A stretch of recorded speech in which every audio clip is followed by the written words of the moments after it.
Oh my god, I put my pants on inside out. I couldn't tell cause the lights were out.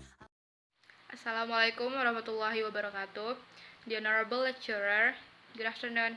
In this beautiful occasion, I would like to talk about the translation and culture. Well, before I start, let me introduce myself. My name is EKA FIRMANITA and I'm from class 4D.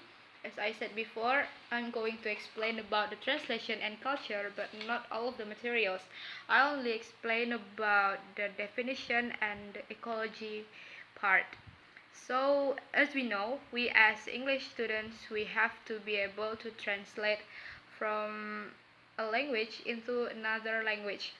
And then there is a called source language and target language. It is very important for us to know the meaning of the words of the target language, but it is not always about the target language itself. We have to know about the culture of the target language, because sometimes there are some words that cannot be translated into another words because the purity of the language, because the culture itself. So we have to know about it, and we have to be careful when we translate about something, because when we break the rules of a culture, it will make the people of a place will will misunderstanding or something. Okay, so about the definition, Peter Newmark makes a distinction between universal and personal language. Universal here means like the common words that we already knew by the meaning. Say for example like stars, moon, cake, motorcycle. We already know by the meaning of it. But there are some personal words or specific words that it is very strange for us to hear, and is it and it is called personal words.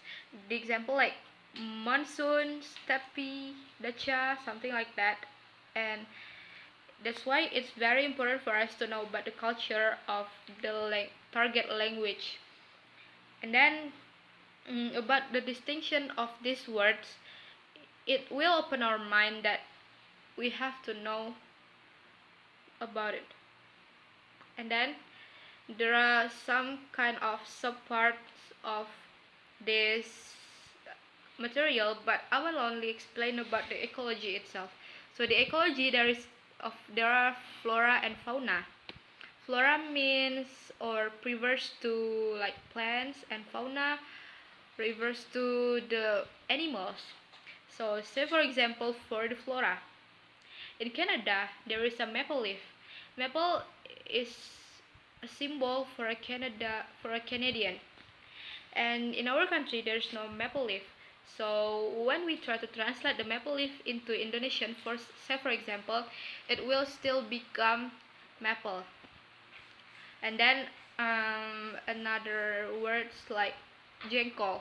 When we have jengkol, but they don't in America they don't have jengkol, so they will say still jengkol fruit or something like that. And for the fauna or animals, like when we want to translate an animal, say for example catfish, the translator cannot translate it become ikan kucing or kucing ikan, because in our culture we call it ikan lele. So we cannot change the meaning of ikan lele into ikan kucing or something like that. So that's why the translator have to know about the culture of Indonesian people about saying the catfish. Okay, I think that's all about the example of ecology and the definition. I hope you guys understand with my explanation, and I'm really sorry for my mistakes. I'm really sorry for the video that I made. It's too minimal. I'm sorry, but this is my effort. Thank you so much for your kind attention. Assalamualaikum warahmatullahi wabarakatuh. Oh my god, I put my pants on inside out. I couldn't tell cause the lights were